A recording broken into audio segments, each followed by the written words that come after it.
Kiss me, меня.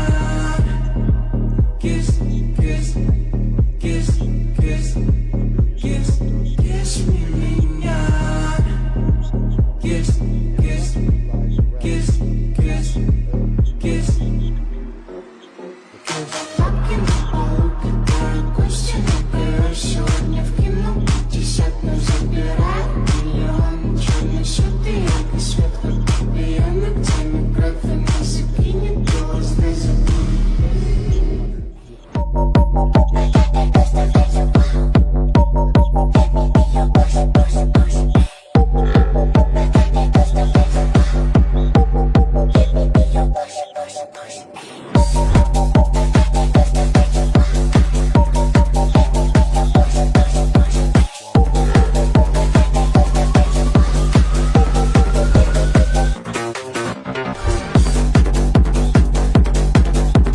Photos. It was part of countless small human moments, and now every circuit board, every screw, every tired capacitor inside it is dead, except this one piece of acrylic that is still flawless. Tonight that forgotten piece becomes the heart of a real workshop machine, a disc sander that will quietly, faithfully smooth wood long after both it and I are gone. We're not building this because I can't afford a factory-made sander. We're building it because only when you take trash in your hands, cut it, weld it, balance it, and finally hear it roar to life. YouTube videos at 360p, laughed at stupid memes, maybe even edited their wedding photos. It was part of countless small human moments, and now every circuit board, every screw, every tired capacitor inside it is dead, except this one piece of acrylic that is still flawless.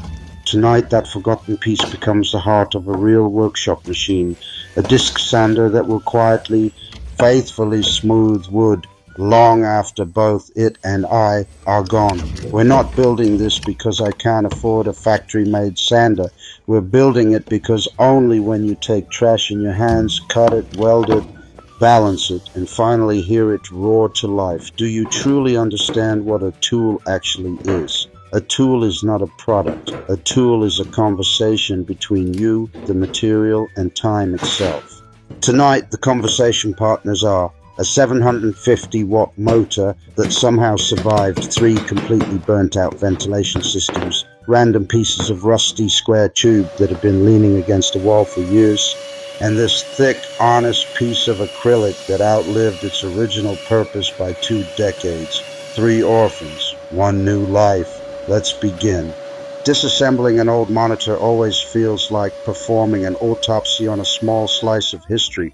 You remove screw after screw, the plastic creaks and sighs like it's reluctant to give up its secrets, and finally you lift away the shroud. And there it is, 8mm of perfectly clear acrylic, untouched by scratches, untouched by sunlight for 20 years. I run my finger across the surface and it's cold, almost icy, but completely, brutally honest. This material never pretended to be anything it wasn't. It just waited. Cutting a perfect 250mm circle without a CNC or a laser is an act of pure trust.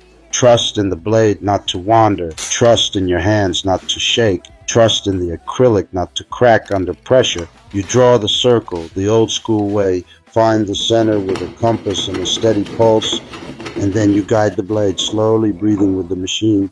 When the disc finally drops free, it lands on the bench with a soft, satisfying thud, the exact sound something makes when it is born for the second time.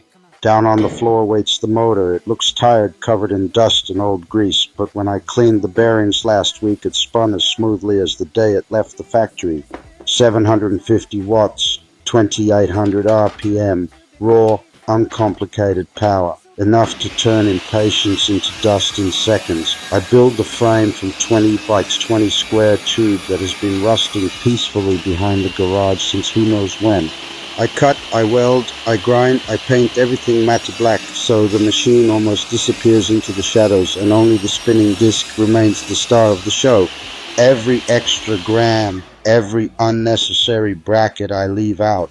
The secret to any good homemade tool is ruthless minimalism. Include nothing that doesn't have a reason to exist. Less is never lazy when it's honest. The work table is made from another piece of acrylic, thinner this time, almost delicate, but still strong enough to take real punishment. I cut a precise slot so the disc can rise through it like the moon through clouds. Then I add the angle adjustment, a couple of slotted brackets, a wing nut, and suddenly it tilts smoothly from 0 to 50 degrees. Nothing here is over-engineered. Nothing is fragile. It's crude, honest, and accurate to within half a degree, exactly what you need and not a single thing more. Across the entire face of the big disc, I glue industrial-grade hook and loop. When the first sheet of 80 grit abrasive rips onto it, the sound is pure commitment, like tearing open a letter you already know will change everything. Under the table, I weld a simple 50mm dust port aimed directly at the point where wood meets grit. Later, when a shop vac is connected, the storm of sawdust will vanish before it even learns your name. Clean work is respectful work. First power-up is always the moment of truth. The disc wakes, slowly finds its balance, then suddenly screams into full voice. For a split second, I'm afraid the acrylic will explode into 1,000 shards, but it doesn't. It just sings. I take a rough piece of oak that has been sitting in the corner since last winter and press it gently against the spinning surface. Centuries of growth, storms, sun, and wind disappear in warm golden snow that gets sucked away instantly. There is a deep, almost spiritual peace in that moment, watching time itself being erased while simultaneously creating something smooth, something new, something that will probably outlast me by another century. I switch to 240 grit and run the same board again. One more pass and the surface feels softer than skin, warmer than skin, alive in a way no piece of fresh lumber ever feels. This machine doesn't simply remove material. It removes noise from life. It removes hurry. It removes every excuse we ever had for doing things halfway. Real smoothness is never an accident. It is thousands and thousands of tiny, deliberate, controlled destructions, all moving in exactly the same direction. Every tool we build with our own hands carries a piece of our soul embedded in the welds, in the slight wobbles we manage to eliminate, in the small asymmetries only we will ever notice. Factory machines are perfect, cold, interchangeable, soulless. This S-turn sander has my fingerprints in every corner, my tired late-night welds, my quiet stubbornness that refused to give up when something didn't fit the first time. That is how you know it is truly alive. Years from now, long after I'm gone, someone else will walk into this shop, flip the green button, and hear the same low growl rise into a scream. They won't know my name. They might not even know the story of the old monitor that gave its heart to make this happen. But they will feel the patience, the care, the thousands of small decisions spinning at 2,800 revolutions per minute.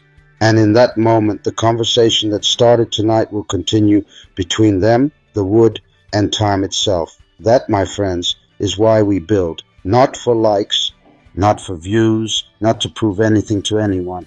We build because turning trash into thunder is the quietest way I know to say thank you to the world for still letting us be part of it. Thank you for spending these minutes with me while something useless became something eternal.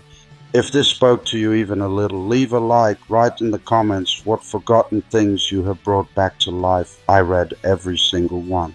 Until the next time we make the impossible feel obvious, keep your hands dirty, your heart quiet, and your shop full of second chances. See you in the dust.